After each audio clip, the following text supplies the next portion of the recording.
Bonjour à tous. Cette semaine, on a rendez-vous avec Patrick Bauer. Patrick, c'est le créateur, le fondateur de ce Marathon des Sables. On a passé une petite heure avec lui, c'était hyper passionnant. On a vraiment adoré discuter avec lui, on aurait aimé que ça dure un petit peu plus longtemps. Voilà, on vous en dit pas plus, on vous laisse écouter cet échange et puis on attend vos petits retours à la fin. Bonne écoute. Bonjour à tous et bienvenue dans ce nouvel épisode. On est ravis aujourd'hui d'accueillir Patrick Bauer, le créateur, le fondateur de cette belle aventure qui est le Marathon des De Sables. cette tuerie, c'est à toi qu'on va en vouloir, c'est à toi qu'on va en Oui, vouloir c'est quand on ça, ouais. sera dans On le peut me dur. haïr à la fin, ouais. Bonjour Patrick. Bonjour, ça fait plaisir d'être avec vous, en tout Bonjour cas. Patrick. Ouais. Est-ce que tu te rappelles à quel moment tu as commencé à t'intéresser au désert? Oui, c'était 14 ans. J'avais 14 ans. Je suis parti avec les Scouts de Ah oui, France en autobus jusqu'au Maroc. Et du Maroc, on est descendu en bus dans le sud, Ouarzazate, Zagora, Hamid, qui étaient les premières dunes.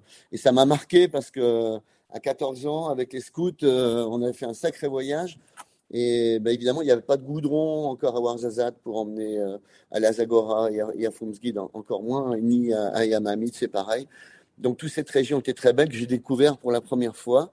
Et j'ai gardé ça dans un petit coin de ma tête parce que je suis retourné quand j'ai eu ce projet j'avais quoi, 20 ans, avec un Range Rover qu'on m'avait prêté, avec des pneus neufs, on n'avait pas de sous. On m'avait sponsorisé la voiture, le passage bateau. Et j'y suis retourné avec mon ami à l'époque et on a fait les premiers repérages là où j'étais allé quand j'étais scout, ça m'a marqué.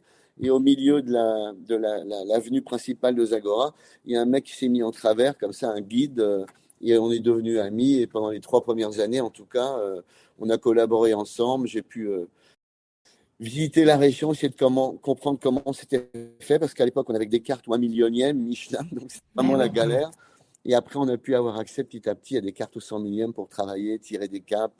Les premières éditions, c'était franchement, c'était un peu la foire, la fête, la grande fête des pieds nickelés, quoi. J'avoue, hein, avec toute l'inexpérience qu'on pouvait avoir. Mais on avait un corazon comme ça, donc il n'y a rien qui nous arrêtait dans nos convictions et dans l'envie de réussir cette première édition là-bas à Zagora. Ce qui est fou, c'est que nous, aujourd'hui, quand on trace les parcours, on a des applications, on peut prendre des traces GPS, on peut les ajuster. Alors après, on va forcément sur place, mais on t'imagine toi avec ton petit crayon en train de tracer sur cette carte le parcours. En fait, je pense que c'était même une aventure avant l'aventure que tu allais faire vivre aux gens, non? Oui, parce que nous, bon, déjà quand on a eu accès à des cartes un peu plus sophistiquées, ben, on tirait des capes avec le compas, déclinaisons magnétiques pour pas se gourer. Aujourd'hui, il y a encore peut-être au moins 5 6 ans en arrière, en recours, on posait les cartes sous le capot du véhicule, on traçait les capes, on regardait les montagnes pour comprendre l'environnement. Et même si on n'a pas de GPS, au moins se dire, on sait où on navigue, ça correspond exactement là où on s'est dit, les boussoles. Oui, Mhm. avec une précision approximative, mais c'était pas si mal que ça. Et aujourd'hui, je vois au sein de l'équipe Mathieu, Thomas, Mathieu qui m'accompagne pendant les recos. Bon, il me dit c'est plus la peine, Patrick, on s'embête avec ça. Maintenant, avec Google, on prend les points GPS, on trace directement. Bon, voilà, c'est la modernité. Mais c'était très bien de travailler comme ça parce que c'était sans doute artisanal, mais ça nous permettait vraiment de comprendre le paysage dans lequel on naviguait. Moi, j'ai des copains qui étaient en reco avec moi, ils étaient toujours le nez fourré sur leur ordinateur, le GPS, et puis ils regardaient jamais dehors. J'ai dit, mais profitez, descendez de la voiture, regardez cette montagne, à quoi elle correspond, regardez bien sur la carte. Donc, je pense que c'est important pour comprendre l'environnement. Un GPS, ça peut tomber en panne. Ben, au moins, avec les cartes et avec la compréhension de tout ce qu'il y a autour de nous, on peut avancer, quoi. Ouais. Alors justement, c'était une question qu'on allait poser un peu plus tard, mais vu qu'on parle du parcours, on va l'aborder tout de suite. Comment sont faits les parcours? Est-ce que c'est les mêmes d'année en année? Comment c'est fait les repérages et tout? Parce que du coup, on est d'accord, il n'y a aucune info sur le site, il y a pas de traces, il y a aucune info sur les parcours. Comment ils sont faits? Est-ce que c'est les mêmes d'année en année ou ça change? Alors déjà, c'est pour ça que c'est confidentiel, comme on le donne au dernier moment, vous découvrirez même Mhm. dans le bus votre roadbook, le parcours, le kilométrage des étapes, etc. Donc, on fait ça au bureau, à l'agence sur Google déjà. Bon, alors c'est vrai que se dire c'est toujours un parcours différent. On essaie dans la mesure du possible, mais c'est vrai qu'au bout de 37 ans maintenant de prospection de ma Mhm. région, c'est compliqué Ouais, t'as pas mal de, ratissé, ouais. bah ouais, c'est difficile de faire un parcours complètement nouveau, c'est pas possible. Mais on prend les belles parties qu'on aime. Des fois, on fait des raccords. Une étape, souvent, ça arrive, c'est une étape qu'on n'a jamais faite parce qu'on décide de faire un petit circuit pour rejoindre une autre étape qu'on connaît bien. L'avantage, c'est qu'on connaît bien le terrain. Mais on fait déjà ça sur Google et ensuite, sur le terrain, bah, on suit les points GPS. Et bon, l'avantage, c'est que je connais parfaitement le lieu depuis des années, ce qui fait que des moments difficiles qu'on a pu connaître, comme des inondations catastrophiques au Mm. quatrième Mhm. sable, roadbook à la poubelle. Et au jour le jour, on allait chercher de prospecter en essayant de se dire comment on fait avec les pluies, etc. Mais on savait approximativement où on avait envie d'arriver parce qu'il fallait aussi des emplacements de bivouac qui soient adaptés parce que c'est quand même Mhm. des centaines et des centaines de personnes. C'est des hectares quand même dont on Mhm. a besoin. Et puis des sites qui soient jolis parce que c'est le but du jeu, quoi. La caravane, comme ça change tous les jours, c'est partir à la découverte de jolis sites et que chaque jour, les bivouacs vous apportent de la satisfaction, de l'émerveillement, quelque chose qui ne soit pas répétitif chaque jour. C'est l'avantage de notre façon de travailler et contrairement à certaines courses qui sont en marguerite, qui ont leur justification aussi, parce qu'elles sont beaucoup plus courtes. Mais nous, c'est vraiment l'esprit caravane, découvrir. Et voilà. Donc, les recours, on est une petite équipe. On a déjà travaillé sur Google Maps et ensuite, on applique sur le terrain et on voit les petites modifications, on prend les points GPS. Ça, c'est le plus compliqué sur les bivouacs, de savoir où on met la tente, l'arrivée, la banderole, l'intendance, etc., etc. J'en passe. Mais on dessine, après on remet tout à l'ordinateur et c'est clean, quoi. Donc c'est la nouvelle génération qui fait ça. Moi, je sors plus mes cartes, mais bon, je ne frustre pas plus que ça, hein. Franchement, on gagne du temps, hein, quand même, quoi. Oui, c'est clair. Ouais. Bon, on va revenir à ta première roco au final. Donc tu as 28 ans, on est en 1984, Ouais. et tu décides de partir en solitaire, en autonomie, hein, bien entendu, faire 350 km dans le Sahara. Euh, Comment tu te dis, allez, c'est bon, j'y vais, je me lance, euh, j'y vais, enfin, je vais à l'aventure avec tes cartes, j'imagine. Ouais, en fait, c'était compliqué parce que moi, j'avais traversé le Sahara 5 fois en voiture. Ok. En fait, j'ai décidé d'y repartir à pied. En fait, l'envie de se projeter dans la peau d'un naufragé volontaire en autonomie totale, en eau et en nourriture, et se dire, voilà, je vais d'un point A à un point B, et on verra bien. Et ça, c'était sans évidemment imaginer qu'un jour, cette expérience serait partagée. C'était vraiment un trip perso, quoi. L'appel du désert, je sais pas, l'envie de... Ah oui, donc quand t'es parti, quand Ouais, t'as fait ça, tu t'es pas dit que c'était non, pour non, faire une du épreuve. tout, Non, du non, t'es tout. parti comme ça. J'avais vécu 2 ans en Afrique de l'Ouest. J'avais traversé 5, 6 fois le Sahara en voiture et j'avais été touché, quoi. C'était Mhm. l'appel du désert. Donc voilà, j'avais pris une grosse picouse et j'avais envie de revivre ça, mais différemment, en autonomie, avec mon eau, ma nourriture. Et d'ailleurs, je suis passé un peu pour un fou, hein, dans ma région. Bah, oui, forcément. Et les journalistes du coin disaient, mais surtout après, il est parti dans le désert. Maintenant, le soleil a dû lui griller quelques neurones parce que maintenant, il a envie d'emmener Oui. des traces. Alors, bon, je ne peux pas leur vouloir hein, parce qu'il n'y avait pas grand-chose à part le Dakar à l'époque. Je me suis dit, lui, il est un peu, le soleil lui a un peu cramé les neurones. Mais c'est normal, je ne peux pas en vouloir aux gens de penser comme ça. Surtout qu'à l'époque, on n'avait pas de GPS, on n'avait pas de nourriture Mhm. lyophilisée, c'était à la boussole. Donc Hmm. j'étais plein sud, cap 180 degrés. Il n'y avait pas de balise. Surtout que j'avais mon frère et un ami qui étaient dans une 504. Et chaque matin, je disais, bon, aujourd'hui, Ok. je fais 30, je fais 35, plein sud. Et eux, ils m'attendaient hypothétiquement à mon arrivée quelque part à un moment donné.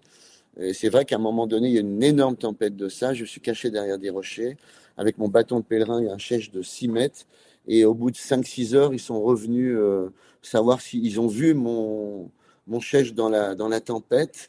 Ils ont gardé les traces de la voiture et ils m'ont retrouvé là. Et bon, puis je suis reparti. Ils ont mis les phares. J'avais pas grand-chose à terminer, peut-être 5, 6 kilomètres pour arriver au point Mhm. que j'avais mis entre parenthèses. Donc, c'était compliqué, mais en même temps, C'était fabuleux, quoi, franchement. Et c'est juste après qu'en rentrant, j'ai projeté ce petit film Super 8 qu'on avait fait. Il y avait 15 minutes sur le Dakar, je crois, et 15 minutes sur moi, sur l'expédition, avec toute ma bouffe, ce que j'emmenais. Ça, c'est encore un autre truc, la nourriture, parce que il n'y avait pas de lyophilisé, comme je vous le disais. Et Alors, qu'est-ce que tu avais emmené? alors On moi, se demande. d'ailleurs, j'ai fait une petite vidéo dans les Waiting for the MDS avec les défis qu'il fallait relever, que je proposais à tout le monde. Alors, j'en ai relevé quelques-uns, dont celui de faire 10 km tous les jours pendant un mois. J'ai commencé le 5 avril pour faire les 250 km. Le défi du bivouac, de la nourriture, dormir dehors.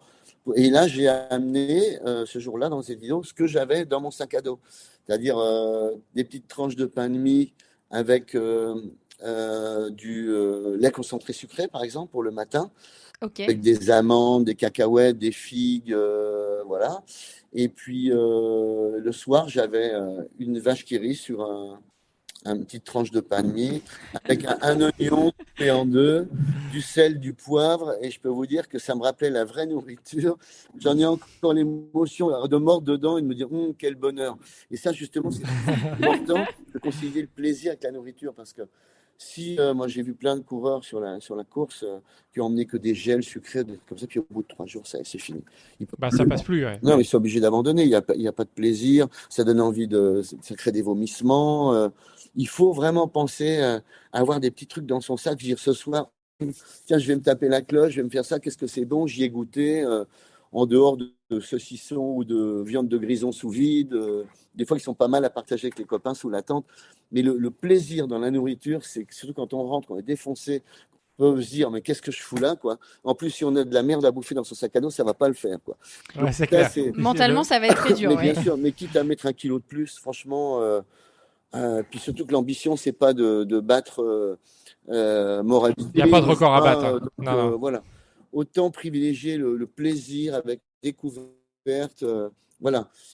Respirer, prendre les bonnes énergies du désert, les bonnes énergies telluriques et avancer comme ça, checkpoint en checkpoint, jusqu'à l'arrivée et s'installer au bivouac, ramasser du bois, se faire sa petite nourriture, prendre du temps pour se soigner ses petits bobos et puis casser bien la croûte, quoi. Franchement, c'est fondamental, quoi.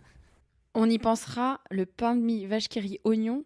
À un moment donné, quand on se dira, ouais, franchement, on n'a pas assez à manger. Ouais, mais Patrick, lui, il avait ça. Il avait- Donc là, moi, ça va rester en tête, hein. Ça veut dire qu'il n'y avait pas d'autre alternative. Bah Il oui. n'y a pas Non, Ouais. non, mais c'est que bien. des fruits secs, il fallait un petit peu de consistant. Mm. Et bon, la vache qui rit, c'est vrai que. Et le lait concentré, c'est pas grand-chose, mais ça rappelait la vraie bouffe. Même avec le petit sel, le poivre, à rajouter dessus, Hmm. à fermer les yeux et de dire, oh, qu'est-ce que c'est bon, quoi. Vraiment, ça paraît une connerie, un détail, mais dans le contexte, ça prend une dimension qu'on C'est n'imagine important, ouais. Ouais. pas. Vraiment. Ouais. C'est vrai. Alors, 2 ans plus tard, ils sont 23 au départ de la première édition. 21 hommes, 2 femmes. Comment ils sont tombés sur cette épreuve? Comment tu as communiqué? Est-ce que c'était tous des gens de Troyes, de là où tu étais? Ou est-ce que, comment ils ont connu l'épreuve? Non, Comment non, tu bah, as communiqué ça, ça? c'est un autre problème parce qu'effectivement, on n'avait pas de réseaux sociaux. Il n'y avait absolument rien. Ah non? Mhm. Donc, je vous cache pas que j'ai fait des centaines de kilomètres avec ma petite 104 Peugeot à l'époque, mon projecteur Super 8 pour aller dans des auberges de jeunesse, où il y avait 3 tondus et 2 pelés. Je faisais 500 kilomètres. J'avais des hectachromes de mon expédition. J'écrivais un communiqué de presse et on allait dans les rédactions proposer de passer des images, quoi, dans la presse spécialisée, dans la presse grand public, essayer de séduire, d'attirer des lecteurs et des futurs participants. Et c'est vrai qu'il y en avait un du Maroc, Barry Mejawal. C'est la première fois qu'il participait à un événement comme ça.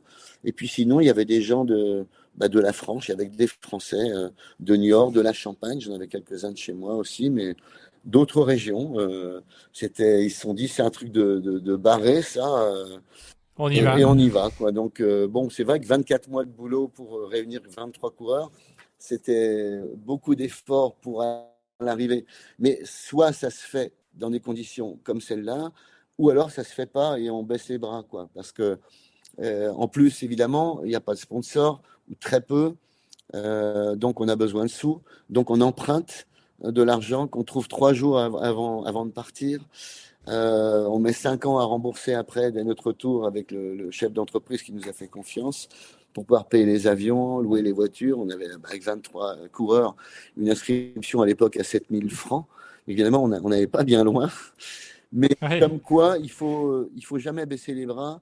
Il faut croire en ses rêves. Et il y a une phrase que j'aimais bien de, comment il s'appelle, lui, ça va me revenir, qui disait, quand tu crois intensément à tes rêves, tout l'univers conspire pour t'aider à réaliser tes projets, quoi. Et c'est vrai, quoi. Et je prenais toujours l'exemple en me disant, bah ouais, là, on est tout bord de la falaise. Bah, je suis prêt à tomber. Au moment où on se dit, bah ça y est, on tombe, on est au bout du bout, et ben on a des ailes qui poussent et on fait un atterrissage en douceur. On se casse pas la figure. Il se passe quelque chose de magique que cet univers a initié pour nous aider à aller sur cette voie et à réussir quand même le pari.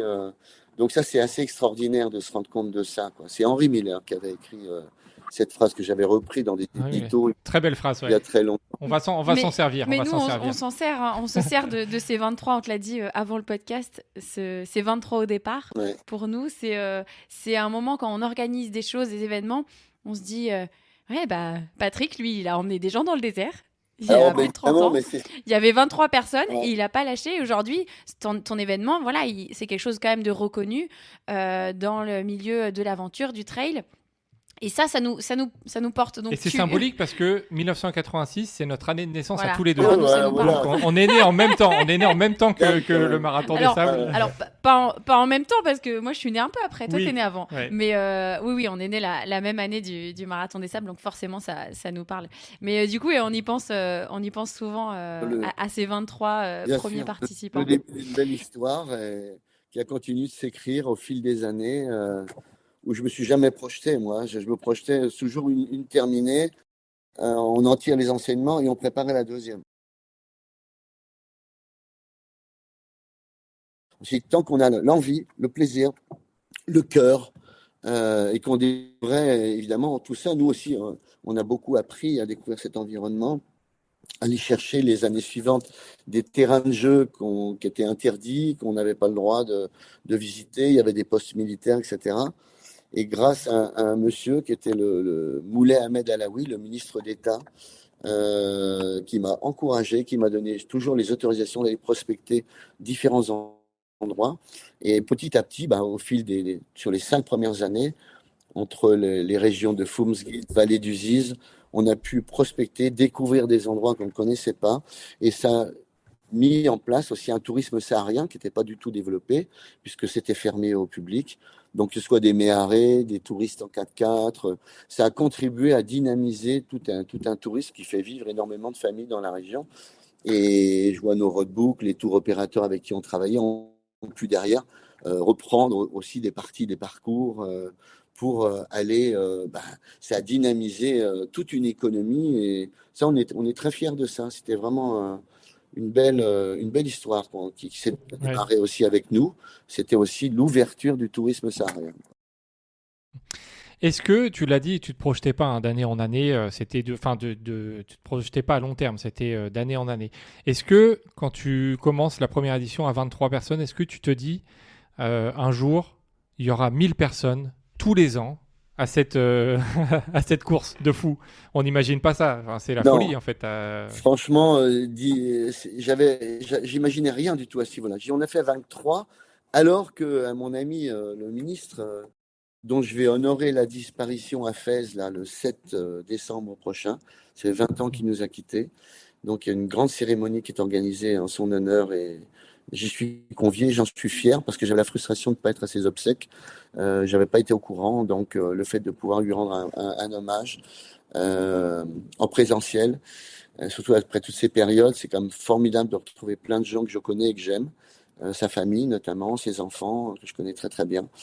Donc c'est ce monsieur qui a été la clé de tout au départ parce qu'il m'a fait confiance. Et c'est vrai que la première année, quand je suis allé le voir à Rabat, je lui ai dit, Monsieur le ministre, je veux faire un événement dans le désert. J'espère réunir 400 coureurs Mon Dieu, heureusement que j'en avais pas 400 parce que on s'est lamentablement cassé la gueule. C'était très compliqué. On n'avait pas les moyens logistiques à tous les niveaux. C'était l'expérience, il faut l'avouer. C'est bien de connaître ses compétences, mais surtout ses incompétences. Et là, effectivement, démarrer à 23, c'était une belle école. Et je me suis dit, bah, on verra l'année prochaine. Et l'année prochaine, on ne s'est pas dit, il y aura 500 coureurs, il y aura 1000 coureurs. On s'est dit, il y aura ce qu'il y aura. Et on était 64 de mémoire. Et la troisième année, 150, etc., etc. Et c'est monté jusqu'au cinquième, on est monté à 200. Sixième, guerre du Golfe, on est redescendu à 109 coureurs. Plus de sponsors, donc c'était catastrophique. Oui. Redette à payer sur 5 ans. Enfin, il faut avoir vraiment envie de cette aventure, mais c'est ce qu'on a tous connu pendant la période du Covid, pendant 2 années d'inactivité. Et c'est pour C'est ça ça, oui. qu'il fallait baisser les bras, il fallait y croire, continuer de se battre. Et puis aujourd'hui, bah, on est vivant. C'est ça qui est extraordinaire, quoi. Donc voilà, là, c'était toujours un truc d'une année sur l'autre sans me dire, voilà. Je ne dis plus qu'il y aura 400 coureurs parce que je suis lamentablement planté. Quand j'ai dit, on sera que 23. Il m'a dit, c'est pas grave, Patrick, il faut continuer. L'année prochaine, il y en aura davantage. Et étape par étape, ça va se construire. Donc, c'était super de l'avoir à mes côtés et avoir le soutien du Royaume du Maroc, même si ça m'a... Bah, c'est important, oui. Mais Ouais. oui, parce que, bon, ça a été compliqué. Il y a des années, jusqu'au 10e marathon, franchement, c'était très, très dur, quoi. Et j'étais un peu démotivé, je vous l'avoue, hein. D'ailleurs, je suis rendu au Palais Royal, où j'avais un ami qui était le bras droit d'un conseiller de Sa Majesté, qui est devenu aussi un proche et un ami, que je vais seulement retrouver à Fès. Et là, je lui ai dit, écoute, ça y est, je suis ralasse, j'en peux plus, là. Tout ce qui s'est passé, c'est trop dur, quoi. Moralement, psychologiquement, financièrement, à tous les niveaux, c'était que des gamelles. Et il m'a dit, s'il te plaît, Patrick, attends un mois, fais-moi confiance, donne-moi un mois avant de prendre ta décision d'arrêter. Et au bout d'un mois, il m'appelle, il me dit, Patrick, Son Altesse Royale, le prince héritier, donc qui n'était pas encore roi, souhaiterait parrainer ton événement. Et ça m'a donné un baume au cœur que Ah bah oui. Ah au oui, niveau de forcément. l'État, le prince est envie. Je sais qu'il regardait les cassettes vidéo chez lui parce que j'ai des amis qui le connaissaient bien, qu'il adorait l'événement et franchement, ça m'a waouh. Je dis bon bah ça c'est du baume au cœur. Et j'ai dit ok, on continue. 4 ans après, il était roi. Il a préfacé mon livre sur le 15e marathon des Sables. Donc une préface, je crois que c'est la seule préface qu'il a rédigée sur un livre. Donc c'était un sacré honneur. Oui. Et il a continué de nous accorder son haut patronage en tant que roi.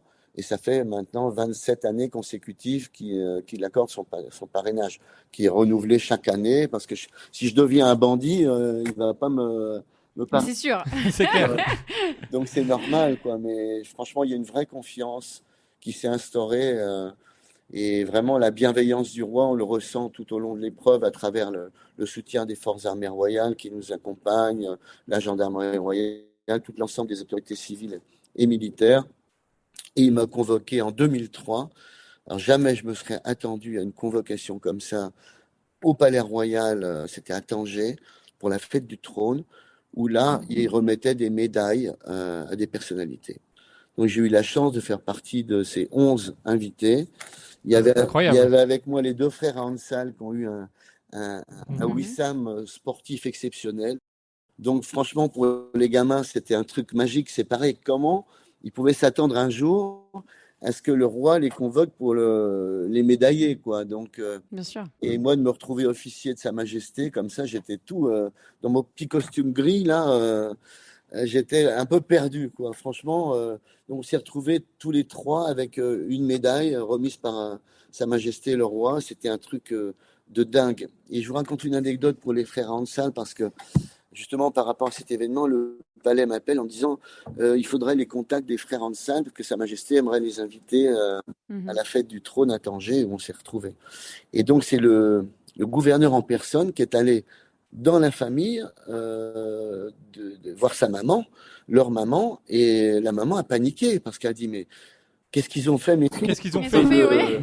le gouverneur vienne en personne? Et en fait, ils avaient été invités en Suisse pour aller courir avec des participants qu'ils avaient connus lors du Marathon des Sables. Ils sont devenus amis. Et c'est souvent comme ça que ça se passe. Ça permet à des concurrents du Maroc de pouvoir s'exprimer ailleurs, exprimer leur talent et de gagner d'autres courses, en tout cas de participer, d'être invités. Donc voilà, c'était un truc extraordinaire qui nous a, ça change la vie, hein, à la fois des garçons, à la fois pour moi. C'est une reconnaissance au plus haut niveau de l'État. Donc c'est vraiment le cœur quoi, qui est touché. Quoi. Ça veut dire c'est toute la bienveillance d'un royaume à travers une reconnaissance comme celle-là. Et franchement, ça encourage à aller plus loin, À continuer, ouais, bien sûr. ouais, parce que c'est bon. Puis à l'époque, c'était pas comme aujourd'hui quand même. Hein. Aujourd'hui, comme je dis, il y a les réseaux sociaux, il y a tout ça, il y a du matériel high-tech. D'ailleurs, le MDS a contribué énormément à développer des gammes de matériel high-tech. Nous, on avait des gourdes de CD Ali scotchées, des bouteilles scotchées avec des pipettes dans des bouchons improvisés pour pouvoir s'hydrater en courant. Il n'y a pas de camelback, il n'y avait pas de nourriture spécifique, chacun se démerdait. Donc tout ça a fait, ça a créé beaucoup de matériel, des sacs de couchage qui pèsent aujourd'hui moins de 500 grammes, on en a sur la boutique. Moi, le mien sur mon XP faisait 4 kilos de Oui, forcément. l'armée israélienne et j'avais froid, j'étais réveillé toutes les nuits à 4 heures du matin parce que j'étais en dessous de 0 degré quand j'ai fait mon expédition en solitaire et vraiment j'avais froid, il n'y avait rien de confortable. Le sac avec un percé avec un réservoir de 15 litres dedans. Enfin bon, voilà, c'était la C'est nourriture l'aventure. dessus, très peu de vêtements. Mais j'avais 35 kilos quand même, mine de rien. Le premier Oui. jour, je vous avoue que je me suis dit, ouais. Ouais, c'est énorme, ouais. Tu as J'ai regretté? fait 17 km, je me dis, ouais. Et puis je marchais comme un bambin qui venait de naître un peu. Je marchais de travers. On le voit sur le film Super 8 de l'expédition qui date de 84. On Et ira bon, Ah oui, on le aimerait bien le regarder. voir, Ouais, ouais. on va le j'espère que regarder. ça On a va un petit aller. Ouais. rétroprojecteur à la maison. On va le mettre Ouais. comme ça va être sympa Ouais, tu vas à voir, voir. c'est un truc de ouf quand même, quoi. Donc, évidemment, tout ça a contribué, comme je disais tout à l'heure, à ouvrir le tourisme saharien, à développer du matériel high-tech, à donner l'envie aussi aux gens d'aller courir dans d'autres environnements, d'autres terrains de jeu. C'était le début des trails et des ultra-trails, quoi. À Mm. l'époque, Ouais. franchement, je connaissais rien de. On est vraiment passé pour des fous, à tel point que la première année, François Magazine était venu couvrir l'événement. Et ça, on était Mhm. hyper contents, nous, d'avoir une journaliste de France Soir qui a fait une double page avec les coureurs dans le désert, avec le Djebel Bani, je me rappelle encore, et l'hélico au-dessus. C'est les fous du désert, quoi. Et c'est vrai que c'est un truc qui était complètement novateur. Et personne n'a misé 100 balles sur la réussite d'une telle initiative, quoi. Et moi, Et comment j'aurais pu pourtant, me projeter au bout de X années de dire aujourd'hui, il y a 1100, 1200 coureurs, il y a 50 pays qui participent, il y a des médias du monde entier qui en parlent, parce que je pense que quand on a fait les stats l'année dernière ou il y a 2 ans, on a touché un peu plus de 400 millions de personnes à travers le monde, que ce soit à travers les c'est réseaux énorme. sociaux, Ah la ouais. presse écrite, les radios, les chaînes de télévision. Donc après, ça a ouvert beaucoup de perspectives, parce que tout au début, comme je vous le disais, c'était des hectachromes dans les rédactions. Après, c'était la chance d'avoir eu un partenariat avec Eurosport. J'étais un ami qui était directeur des programmes et qui me dit, mais ta course est fabuleuse. Donc tout ça a contribué aussi à donner une internationalisation aussi à l'épreuve, au moins au niveau européen. Et puis aussi la création des bureaux étrangers. J'ai mes amis de la Titane qui sont espagnols, que j'aime beaucoup, qui font un peu la même chose en vélo, mais qui me dit la chance que tu as, c'est d'avoir fait de l'autosuffisance alimentaire. Nous, on leur fait à manger tous les soirs. Ils dorment C'est dans des ça. tentes de luxe. Et voilà. Et puis d'avoir des correspondants à l'étranger qui, dès le début, n'étaient pas forcément ou des agences, une agence à Tokyo, mais c'était surtout des individus motivés, Mhm. coureurs eux-mêmes ou pas, mais qui avaient envie de faire la promotion de l'épreuve au sein de leur communauté, et puis de pouvoir répondre à des questions aux participants dans leur langue, etc. J'ai toujours trouvé que c'était, et encore aujourd'hui, je trouve ça pertinent, quoi. J'espère que l'avenir fera que ça continuera avec ce schéma-là, mais je trouve ça vraiment super. Est-ce que tu peux nous raconter, alors on imagine là, tu nous as raconté plein de personnes que tu as rencontrées qui ont favorisé le développement aussi de cette belle épreuve. Est-ce que tu peux nous raconter peut-être quelques rencontres qui t'ont marqué pendant ces 36 dernières éditions? Il y en a beaucoup, hein. Bon, déjà, Bah, je sais. Oui. le ministre d'État, c'était comme folklorique. C'était pas mal, ouais. J'arrive à 11 heures du soir à l'hôtel Sheraton à Rabat et il m'avait dit quand vous arrivez, appelez-moi. Et je l'ai appelé, j'ai dit monsieur le ministre, je suis arrivé à l'hôtel, mais j'ai pas de chambre, mais c'est pas grave, je vais trouver un autre hébergement et demain matin, je vous retrouve comme convenu à 9 heures. Mhm. Il me dit passez-moi la réception et puis 2 secondes après, j'avais une chambre, quoi. Le lendemain, il est venu me chercher et comme c'était quelqu'un d'hyper important, je lui faisais remonter tout le personnel parce qu'il y avait des mégots de cigarettes sur les marches de l'hôtel Hilton à l'époque. Il faisait remonter tout le monde. J'ai dit, oulala, il est un peu colérique, mais c'était un monsieur extraordinaire. On est parti dans sa voiture. Au milieu de son jardin, ma valise d'L16 s'ouvre avec tous mes documents. Je me retrouve à quatre pattes à ramasser tous les trucs. Alors, il rigolait. On a fait une photo ensemble. C'était le premier contact. Et ça a été le début d'une belle histoire qui a continué. Où on se voyait tout le temps, euh, au moins 2, 3 fois par an. On se retrouvait dans Casa, à l'hôtel, on buvait un coup. Il me donnait son chauffeur. Il me dit, bon chauffeur, vous habitez où, Patrick? J'étais chez les amis. Il me dit, demain matin, chauffeur, il est à 8 heures pour vous transporter partout pour vos rendez-vous. Ah, vraiment, beaucoup d'investissements humains, un peu des rapports très paternalistes, quoi.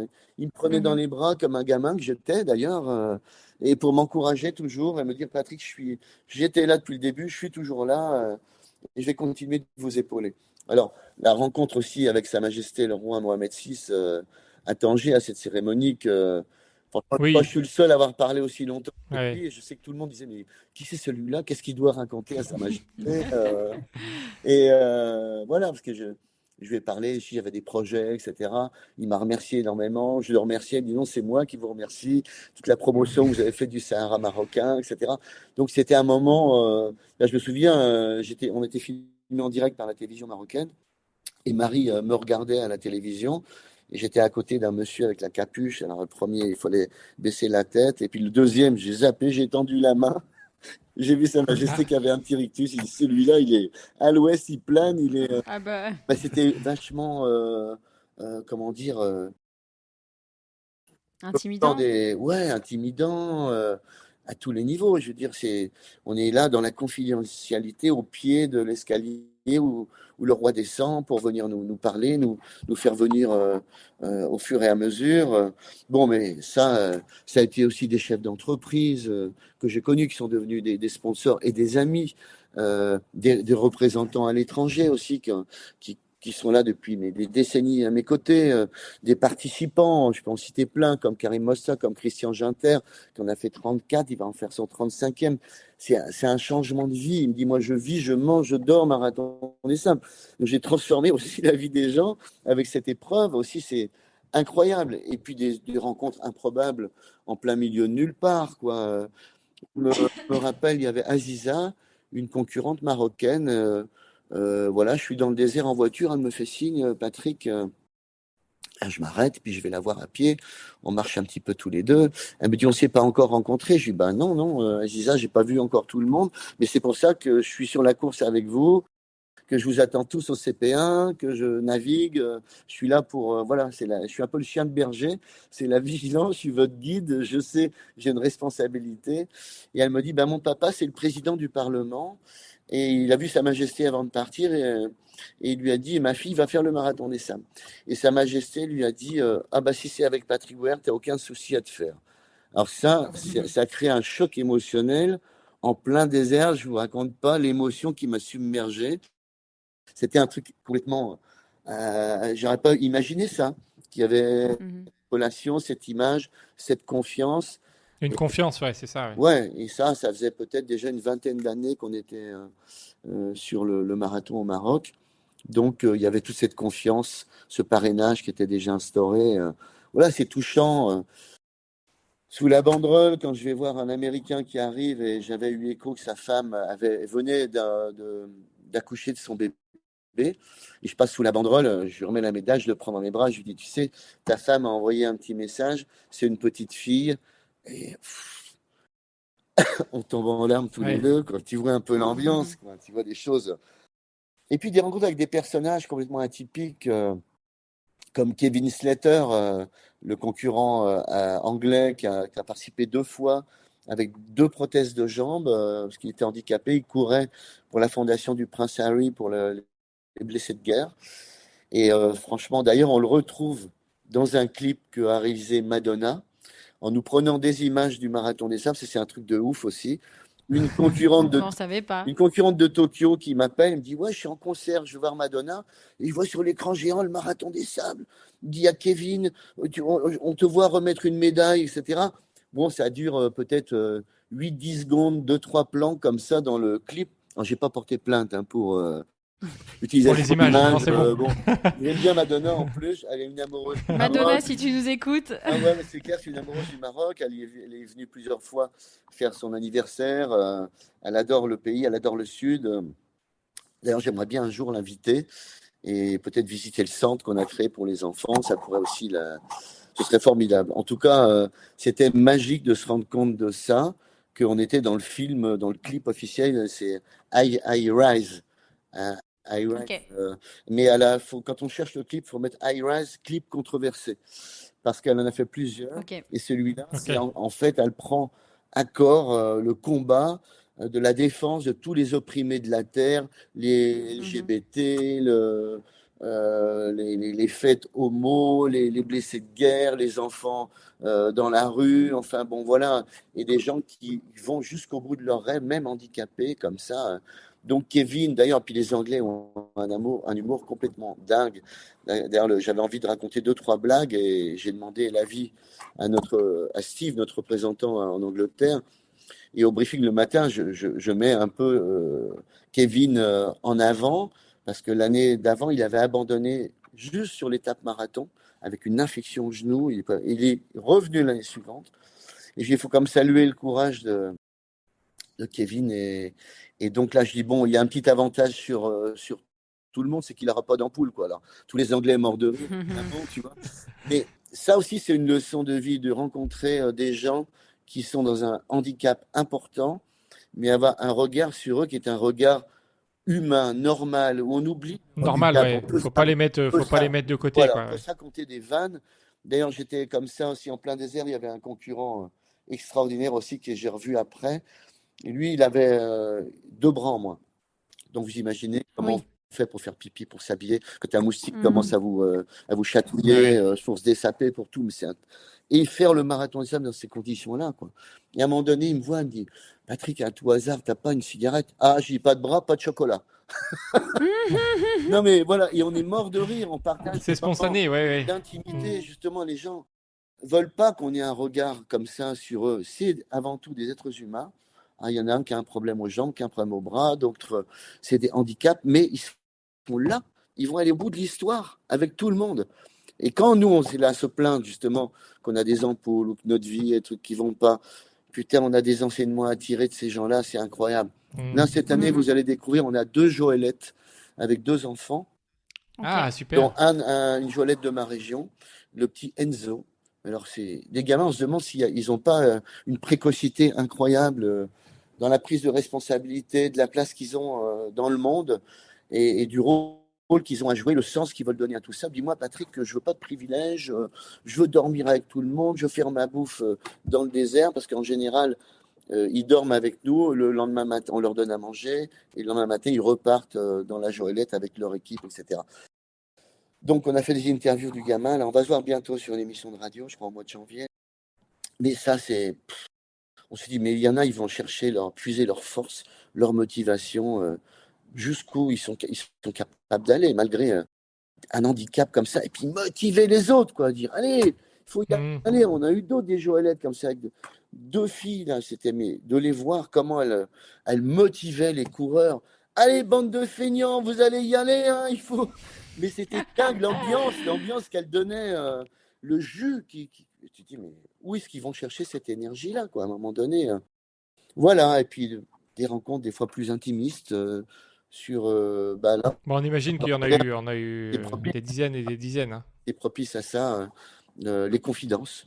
Et puis, bah, des fois, bah, le directeur de course, il est là, bah, j'écoute, donc on me confie des tas de choses sur la vie, sur les relations humaines, sur voilà pourquoi on est là, pour un ami disparu, on veut lui rendre hommage, on veut mettre ses cendres dans le désert, ou alors on est là parce qu'on veut protéger la terre, ou on court pour une noble cause. Ce que j'encourage systématiquement tous les participants à courir pour une noble cause, parce que franchement, quand tu te rends compte qu'à un moment donné, tu es dans le doute, tu te dis, mais qu'est-ce que je suis venu foutre là? J'en peux plus, j'ai pas envie de repartir. Alors, notre rôle, c'est de booster tout le monde, sans forcément mettre des perfusions, mais c'est surtout au niveau du mental, quoi. Quand tu Mhm. penses aux petits chouchous qui sont à l'hôpital, qui te suivent, ou une association qui regarde tes mails tous les soirs, où est-ce qu'il en est, etc. Ils portent nos couleurs. À la fin, tu sais que ta participation va ramener un chèque pour soutenir l'association.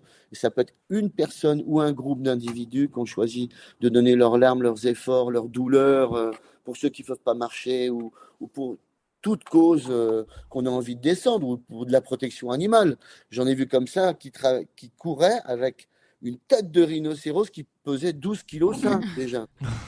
Envoyer Ah une oui, tête de rhino Ah, derrière les dunes, ils se sont pas mis dans les bonnes conditions, quoi. c'était l'association anglaise Save the Rhino.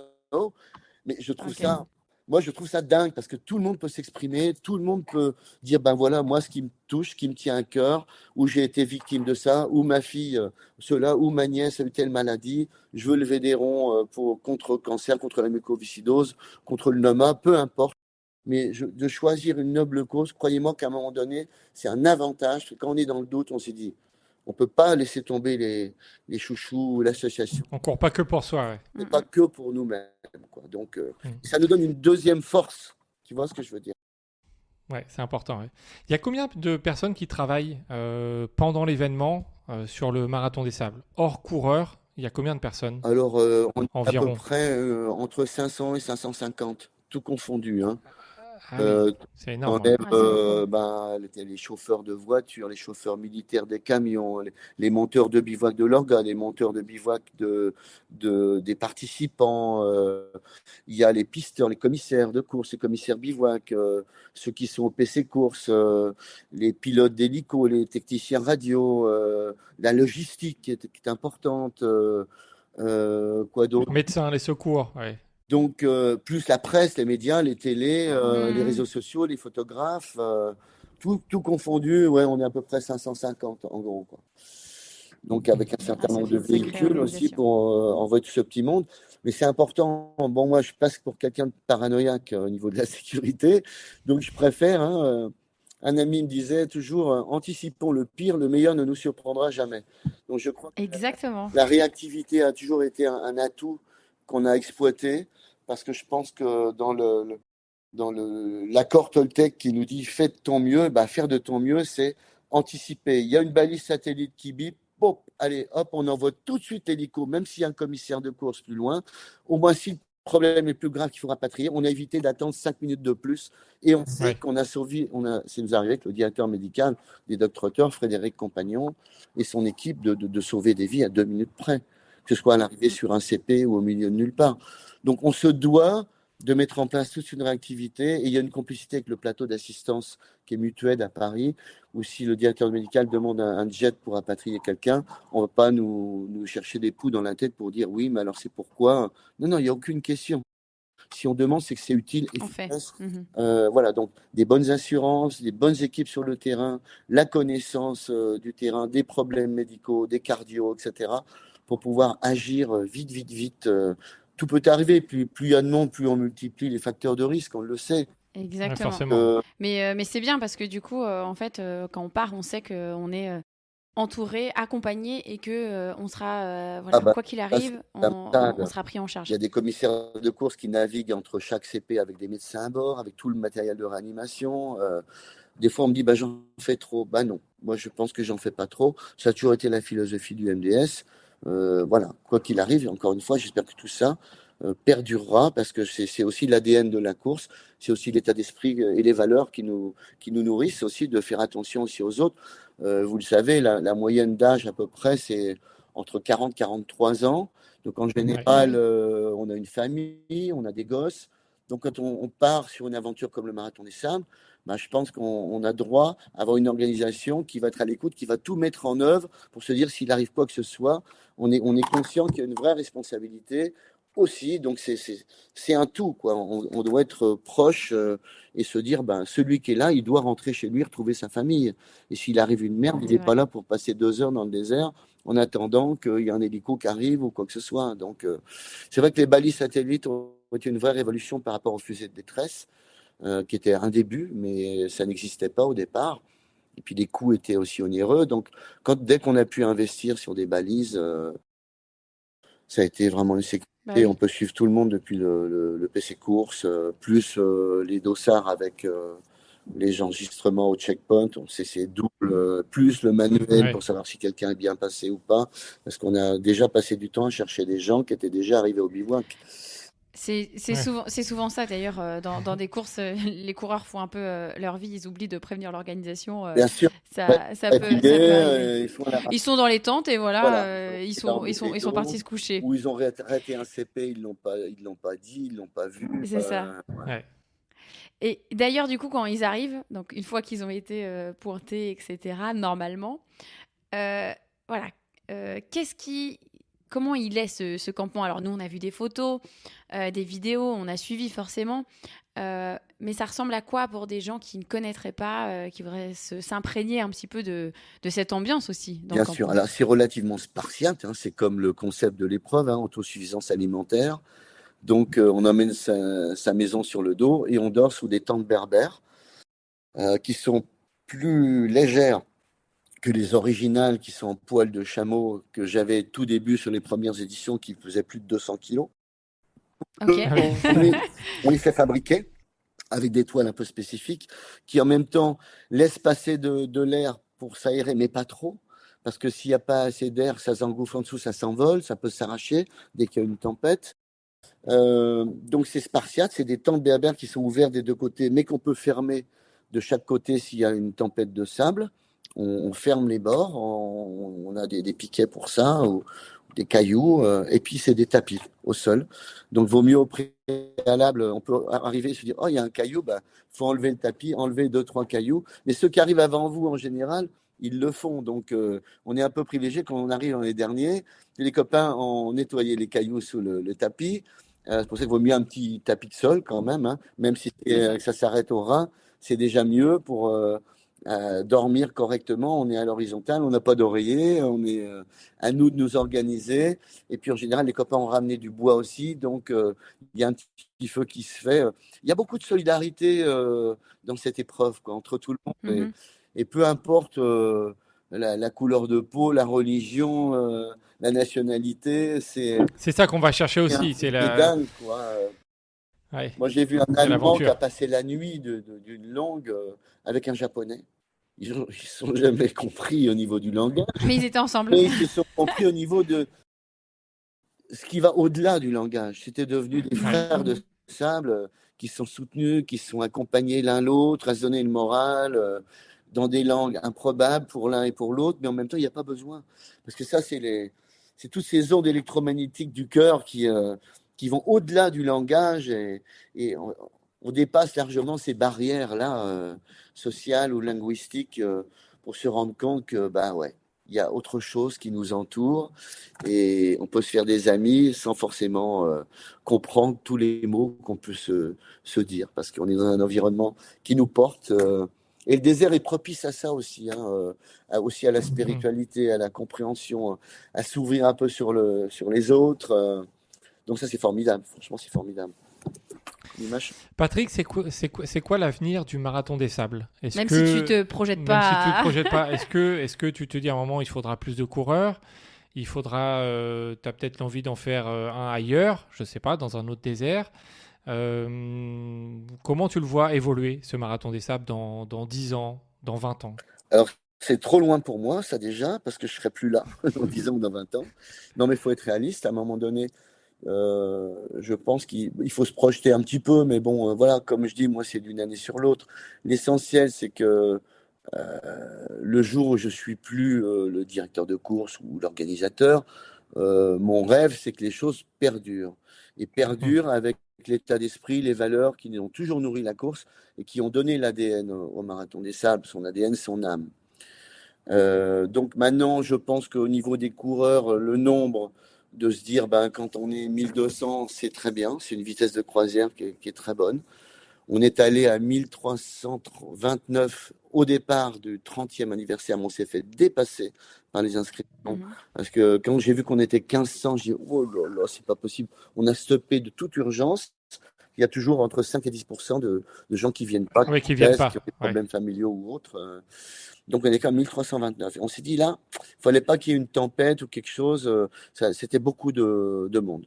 Je pense que la course n'allait pas au nombre d'inscriptions pour engendrer des profits, quoi. C'est arriver à quelque chose et avec des sponsors qui tiennent la route plutôt pour continuer à se doter des moyens nécessaires pour encadrer la compétition dans les meilleures conditions et donner aux moyens aussi à tous les encadrants, les journalistes, et ça, à travailler aussi dans des bonnes conditions pour faire leur métier. Ce pourquoi ils sont là aussi en complément. Maintenant, après le nombre de coureurs et l'avenir, bon voilà, je pense que rester comme ça, moi, ça me paraît très très bien. Maintenant, changer de pays, il y a eu une expérience qui s'est faite au Pérou d'un marathon des sables dont j'ai fait le tracé d'ailleurs, dans le désert d'Ica, qui est très beau, franchement. Et j'y suis pas allé parce que voilà, j'étais pas en phase avec voilà l'équipe qui était en place. Ouais, comme j'ai dit, moi je suis parano de la Sécu. Pour moi, c'était pas réuni, donc j'y suis pas allé. Heureusement, ça s'est bien passé malgré tout, ça s'est fait. Mm. Mais moi, j'ai toujours, je suis refusé de dupliquer le marathon des sables. Il y a des half marathons des sables pour ça, qui se sont faits à Fuerte, au Maroc, pour la première fois cette année, où j'étais à la remise des trophées d'ailleurs. En Jordanie, en ce moment, ça se termine. Au Pérou, au mois de décembre. Il y a seulement l'Égypte, la Namibie. Ça, c'est pas moi qui m'en occupe, c'est mon associé qui fait ça très bien. Et pour moi, c'est une bonne idée, parce qu'on avait on avait fait le premier ensemble à Fuerteventura. C'est un peu l'école de désert, quoi. Tu as fait 3 jours de course en autonomie, tu as fait une distance entre 100 et 120 km. Tu sais ce à quoi tu peux t'attendre pour te projeter sur le Big One, quoi. Et le Big One, c'est Ouais. le Big One. Il doit être unique. Pour moi, c'est C'est vrai, c'est vrai. un Ouais. rubis ou un diamant dans un bel écrin, quoi. Il est né au Maroc, il a 37 ans de vie bientôt au Maroc. Je pense qu'on ne peut pas dévaloriser ça. Et après, c'est déshabiller Paul pour habiller Pierre. Puis c'est bien normal, celui qui a fait X fois le Maroc va dire, ah bah demain, il se fait là-bas, donc on va plus au Maroc et on va là-bas. Donc je crois que c'est aussi un vecteur de communication tellement puissant pour le pays qui en est énormément reconnaissant. Je pense qu'il faut être fidèle, quoi. La fidélité, ça paye. Moi, mon principe, en tout cas, c'est ne jamais le dupliquer. Après, alors, le jour où je suis plus le boss, après, et les On successeurs verra. font ce qu'ils voudront. Et voilà, tout simplement. Ok. C'est quoi ton conseil ultime que tu pourrais nous donner à nous, coureurs, ou à ceux qui écoutent, voilà, pour participer au Marathon des Sables, que ça se passe bien? Alors, déjà, je pense que vous avez déjà la motivation. Ça, c'est quand même quelque chose de fondamental. Je vous conseille de vous mettre en contact avec des coureurs de la région qui l'ont fait chez vous, tout près de chez vous. Je sais pas, vous êtes parisien, vous êtes d'où? Nous, on habite à côté du Ventoux. On est au Mont Ventoux, ouais. Je pense que c'est facile, nous, de vous mettre en rapport avec des hommes et des femmes qui ont participé parce qu'elles n'ont pas forcément la même vision. Puis les femmes, on va Tout à parler un fait. peu de l'intimité des femmes, etc. Donc, on met en place sur Mm, Bivouac des petites choses pour la toilette des femmes, l'intimité, il y a des choses comme ça. Et puis aussi, qu'est-ce qu'on emmène dans le sac? Qu'est-ce que tu fais, toi? Combien ça pèse? Vous allez le vider 10 fois, le sac à dos, hein. Oui, oui, c'est clair. On a eu la liste de Christian. Il nous l'a envoyé. On a eu Christian dans le podcast Parce il qu'on y a s'est pas dit, longtemps. à qui il faut demander qui a testé, retesté son sac, je pense que c'est la personne ultime. Mais après, il dit que pas tout le monde ne prend exemple sur lui parce que chacun a ses, Bon, voilà, ses chacun ses petits trucs. spécificités, Donc c'est ses pour envies. ça, il faut quand même écouter largement Oui. ce que les gens ont à dire. Après, c'est vous qui allez dire, ah ça m'intéresse, ça je vais repiquer cette idée-là. Ah c'est pas con là, le petit tuyau qu'il m'a donné pour quand j'arrive au bivouac ou avec mes pompes, que je retire mes chaussures, que j'ai un truc que je me mets au bivouac avec des chaussures, les doigts de pied à l'air, mais que les épines qu'on peut trouver ne traversent pas aussi, parce Oui. qu'on peut avoir de mauvaises surprises aussi, quoi. Donc, ça, c'est des petits détails. Mais ça, la discussion, l'échange avec des gens qui l'ont fait plusieurs fois, qui ont l'expérience, à la fois dans l'entraînement, tu as pris ton sac, combien de temps avant tu t'entraînes? Est-ce que tu vas faire un peu de muscule pour le dos?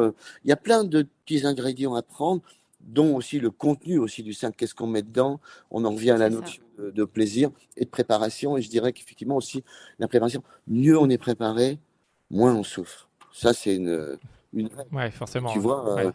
Et puis aussi, le conseil que je dirais pour terminer, c'est la gestion. La gestion, c'est le maître mot. C'est la clé de la réussite de son marathon des Saints parce que c'est la gestion de ses efforts. Tout le monde peut aller à fond à la caisse et puis se mettre dans le rouge, hein, comme en 4x4, tu vas à 200 à l'heure dans des ornières, tu vas exploser ta voiture. Là, il ne faut pas se Mhm. mettre dans le rouge, il faut garder de la réserve, il faut en avoir toujours sous le pied. Il faut savoir s'hydrater en temps et en heure, il ne faut pas attendre d'avoir soif pour boire. Il faut manger régulièrement, aussi des gouttes d'eau, ne pas oublier ces pastilles de sel qu'on vous donne et qu'on vous conseille de prendre systématiquement à chaque bouteille d'eau. Tout ça, c'est des notions qu'on doit intégrer, comme son sommeil, son alimentation, son hydratation, ses calories. On doit faire attention à tout ça. Et on se rend compte souvent qu'il y a beaucoup de gens d'expérience. On se dit, ouais, tiens, il y a des couples de vétérans, ça arrive, même si la moyenne d'âge est 40-45, des Mhm. jeunes de 16 ans qui viennent avec leur papa, ou des filles de 16 ans qui viennent avec leur papa, comme Fred de la Nouvelle avec sa fille, qui nous a beaucoup Oui. aidé en arrivant à 6 heures du matin sur un CP de la langue, tous les deux à se prendre dans les bras, au lever de soleil. Enfin, c'est des moments. Voilà, on va chercher aussi l'émotion, le partage de tout ça. Mais voilà, donc chacun, on peut avoir 16 ans, on peut avoir 87 ans, comme j'en ai eu, des papis, et puis des couples de vétérans qui ont 65, 70, qui le font la main dans la main, qui se disent en marchant, on a largement le temps, et on va s'arrêter pour découvrir le paysage, faire des photos. On a notre timing, on sait à combien on doit marcher pour arriver avant qu'un CP ferme, parce qu'on donne des temps maximum autorisés, de Mhm. telle façon qu'on ne va Oui. pas pénaliser les marcheurs non plus, mettre trop de pression. Surtout les endroits où il y a un truc à gravir. Aussi, là, à la tombée de la nuit, ça peut être dangereux. Donc, à partir d'une certaine heure, il faut arriver là avant qu'on autorise la grimpette. Hmm. Sinon, ben, on peut être mis hors course. Enfin, il faut vraiment avancer comme une tortue pour pas respecter les timings qu'on donne. C'est C'est vrai, quoi. C'est Et là, exactement ce que Fred me dit parce que moi je suis une stressée des barrières horaires. Vraiment, c'est comme ça que je fais toutes mes courses, toutes mes longues courses. Je me dis combien de temps jusqu'à la barrière horaire à chaque CP. Et je pense que tu l'entendras ou le dire, je pense tous les jours. Si tu me crois, je te dirais c'est bon, j'ai 2 heures d'avance. Mais ça c'est vraiment un truc qui m'angoisse. Et Fred me dit mais non, mais on T'inquiète peut, pas. on peut y aller en, comment dire, en moonwalk et limite ça va ouais, passer quoi. ouais, non, mais c'est sûr, quoi. Et puis voilà, toujours se dire, waouh, on est là pour se dire à la fin, on a pris beaucoup de plaisir. Pas que Mm. on s'est fait que des ampoules, on a mal, qu'est-ce qu'on fout là, never again. Non, non, c'est profiter du moment présent, ici et maintenant. Que chaque journée soit la succession de quelque chose qui nous emmène dans des environnements différents, avec des distances différentes, des choses à observer autour de nous différentes, et puis retrouver aussi les bénévoles au CP. Que vous avez un plaisir à retrouver parce qu'en fait, on s'en fait aussi des potes. Bah Euh, C'est oui. vrai. on vous appelle par votre prénom, comment tu vas, puis tu t'assieds, tu prends ton temps, tu discutes aussi avec les contrôleurs, les commissaires bivouac qui sont chargés aussi au bivouac de passer sous les tentes, vous donner des infos, d'être proche de vous, comme les médecins à un moment donné qui vont vous soigner il y a des problèmes mineurs, j'espère en tout cas. Mais des fois, bah, on soigne des ampoules seul avec un podologue qui vous explique comment le faire, ou on va sous la tente quand c'est un peu plus abîmé pour avoir des soins un peu plus. Voilà, c'est tout cet ensemble de choses qu'il faut avoir. Et je crois que voilà, écouter l'expérience des autres aussi. Chacun a son petit truc à donner. Ah ben, vous allez vous entraîner. Ah, on va courir ensemble. Et là, parce qu'il y a peut-être aussi qui l'ont fait, mais d'autres qui le refont dans le coin. Donc c'est aussi Oui. sympa C'est d'avoir vrai. des petits groupes de gens qu'on peut connaître, puis qu'on risque de retrouver peut-être aussi sur la course ou qui peuvent vous intéresser pour des podcasts. Tiens, on a trouvé quelqu'un de complètement original, atypique, dont on a envie de C'est ça. le parcours et on va se retrouver sur le bivouac. Ça, c'est important de s'ouvrir aux autres. Parce que chacun a ses petites façons de voir les choses. Et moi, je ne vous dirais pas, je vous donne des conseils comme j'ai donné de général, et je ne vais pas te dire, prends tel type de sac, prends Mm. des chaussures montantes ou des chaussures basses, mets-toi du benjoin, du citron ou de la Six Pro. Nous, on a une pour les pieds, la préparation, on a Six Pro, ça a été testé depuis en 2 ans avec les Espagnols avant qu'on fasse une licence avec eux. C'est que des produits naturels, de l'huile d'olive, cire d'abeille, plus des petits ingrédients un peu secrets, la pierre ponce et tout ça. Et je sais que systématiquement, les concurrents qui sont vraiment bien préparés avec ça, voilà. Donc on essaie de mettre en avant des choses qu'on a testées et qui sont pas dans l'intérêt financier, parce que vu ce qu'on peut nous reverser sur une boîte et il faut en vendre beaucoup pour beaucoup d'argent, c'est simplement espérer apporter des plus dans la préparation, dans des choses qu'on peut donner. Comme bon, on a fait un sac à dos, le sac à dos MDS. Je le donnerai pas à Morabiti parce que lui, il va vouloir un sac à dos qui va peut-être faire 300-400 grammes de moins, parce que pour eux, c'est vital. Ouais. Mais pour un marcheur ou un randonneur ou quelqu'un qui va alterner la course, il est confortable. Il pèse peut-être 300 grammes de plus. Il est bien pensé, il est confortable. Et voilà, je pense qu'il convient bien. En tout cas, il a été testé, on a des super retours. Voilà, on peut, parce qu'on a mis 16 mois à le développer, à modifier des trucs avant de passer des commandes. Voilà, on y met du cœur quand on fait quelque chose, c'est pour que ce soit adapté. C'est pareil, c'est pas en vendant 200-300 sacs à dos que ça va enrichir l'entreprise. Surtout on en donne aussi à des équipes, à des coureurs, autant que possible se peut, aux ambassadeurs et autres. Et voilà, on a peu de choses. On essaie d'avoir des produits adaptés dans la boutique pour aider les participants à éviter de galérer dans des boutiques. Mais bon, voilà, après chacun est libre de faire ce qu'il veut. Et voilà, rencontrer des gens autour de vous dans votre région, ça va aussi ouvrir un champ de perspective et de perception. De toute façon, c'est l'objectif du podcast, donc on C'est va, ça, de on va partager rencontrer aussi. pas Ouais. mal. Et on aime bien écouter les histoires de chacun, donc ça, c'est chouette. On aimerait bien t'écouter encore pendant 2 heures, mais- mais tu as un rendez-vous, forcément. Je sais, mais c'est sympa, C'est ça. c'est notre première rencontre. On en fera d'autres au milieu C'est au ça, milieu de exactement. nulle part. Dans la C'est pampa, ça. Rassure-toi, en s'émerveillant de- Nous, on adore parler. Enfin, moi, j'adore parler, donc je pense qu'on pourra en parler encore pendant très longtemps. Sûr. C'est super sympa. Bah, Euh, merci Patrick, en Fred tout cas. et Merci, Maud. Merci encore. pour ton temps. Maud. Oui, tout à fait, Voilà. c'est ça, Maud. T'as des Tout mots. à fait. Donc, Ouais. Super. bon, bah, Ça super. marche. Puis bonne préparation. Ne vous blessez pas Merci. avant l'entraînement. N'en faites pas trop. L'entraînement, c'est pas la répétition de la compétition non plus. Non, mais c'est C'est vrai, clair. c'est vachement important d'arriver aussi pas fatigué, D'arriver frais. en Ouais, forme. Waouh, bien sûr, bien sûr.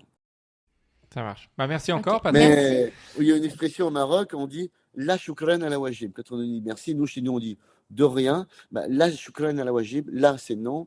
La choukran à la wajib, pas de merci pour un devoir. Voilà. Ok. Ah, Très on joli. restera sur ces mots. Oui. Merci, les amis, en tout cas. Merci à tous d'avoir écouté cet épisode avec Patrick. N'hésitez pas à partager si cet épisode vous a plu pour que des personnes s'intéressent un petit peu plus au Marathon des Sables et vivent l'expérience de l'intérieur avec nous. On vous dit à la semaine prochaine.